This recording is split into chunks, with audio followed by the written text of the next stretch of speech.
Hello dear students, welcome back to my channel physics SPC. Moving charges and magnetism का एक question.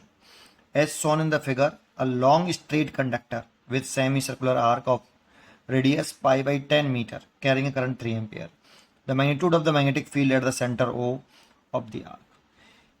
आसान question है, केवल formula based question है। आपको दो फॉर्मूले याद होने चाहिए। पहला, अगर कोई करंट कैरिंग आर्क है, ये कोई करंट कैरिंग आर्क और सेंटर पर मैग्नेटिक फील्ड पूछ रहा है, और ये आर्क सेंटर पर एंगल सबटेंड कर रहा है थीटा। ठीक है, इस आर्क ने सेंटर पर कितना एंगल बनाया है, ये सेंटर है, वो थीटा एंगल बनाया है, इसकी रेडियस आर है। तो सेंटर पर जो मैग्नेटिक फील्ड का फॉर्मूला होता है B equal to mu naught upon 4 pi I radius और ये थीटा। बस इतना ध्यान रखना है कि थीटा रेडियन में लेना है आपको, थीटा रेडियन में पुट करना है। एक फॉर्मूला तो ये याद होना चाहिए।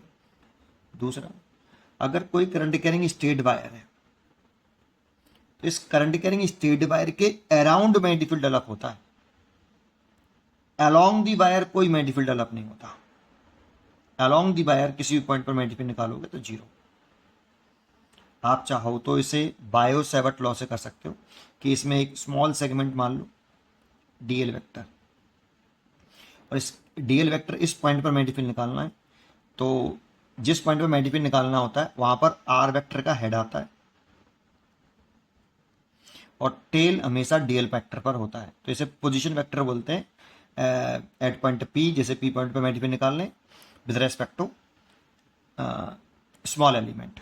तो देखो, आर वेक्टर और डीएल वेक्टर के बिटवीन एंगल कितना हो गया। डीएल वेक्टर की डायरेक्शन वही मानते हैं जो करंट की डायरेक्शन मानते हैं। तो डीएल वेक्टर और आर वेक्टर की डायरेक्शन सेम है, तो थीटा 0 डिग्री हो गया। और इसमें बायो सेवर्ट लॉ लगाओ तो DV is equal to mu naught upon 4 pi I D L sine 0 over R square, तो 0 आएगा। तो इसमें जितने भी एलिमेंट काटोगे उन सब की नेट मैग्नेटिक फील्ड 0 ही आएगा। तो अलोंग दी वायर कोई मैग्नेटिक फील्ड डेवलप नहीं होता, बस इतना सा पॉइंट है। अब इस क्वेश्चन में कुछ नहीं, ओवरऑल हो सकता है। इसके जैसे मैग्नेटिक फील्ड 0 ओ पॉइंट पर due to current carrying straight wire, क्योंकि ये वाला पॉइंट पॉइंट ओ इस वायर के अलोंग है। इस वाले वायर की वजह से भी 0, क्योंकि ये वाला इस वाले वायर के लिए भी पॉइंट ओ अलोंग है। देखो, इस वाले पॉइंट पे निकालेंगे तो थीटा 180 डिग्री हो जाएगा और साइन 180 की वैल्यू भी 0 होती है। अब बच गया ये आर्क। तो ये आर्क सेंटर पर कितना एंगल सबटेंड कर रहा है 180 डिग्री, लेकिन रेडियन में लिखते हैं इसलिए पाई। बस फॉर्मूला हो गया B three is equal to mu naught upon 4 pi, current है इसमें आई ओवर रेडियस आर लेट कर रखी है, थीटा 180 पाई। बस वैल्यू पुट करनी, और यही नेट मैग्नेटिक फील्ड, ये तो 0 गया, ये 0 गया, तो नेट मैग्नेटिक फील्ड वही हो गया B equal to B three. तो म्यू नॉट अपॉन 4 पाई की वैल्यू 10 की पावर -7, करंट की वैल्यू 3 और पाई पाई है ओवर आर की वैल्यू रखी है यहाँ पे पाई बाई 10, पाई बाई 10, पाई से पाई कैंसिल हो गया, है ना। तो उस वाले कंडीशन में 330 इंटू 10 की पावर -7 टेस्ला, 3 इंटू 10 की पावर -6 टेस्ला, इसे लिख सकते हैं माइक्रो टेस्ला।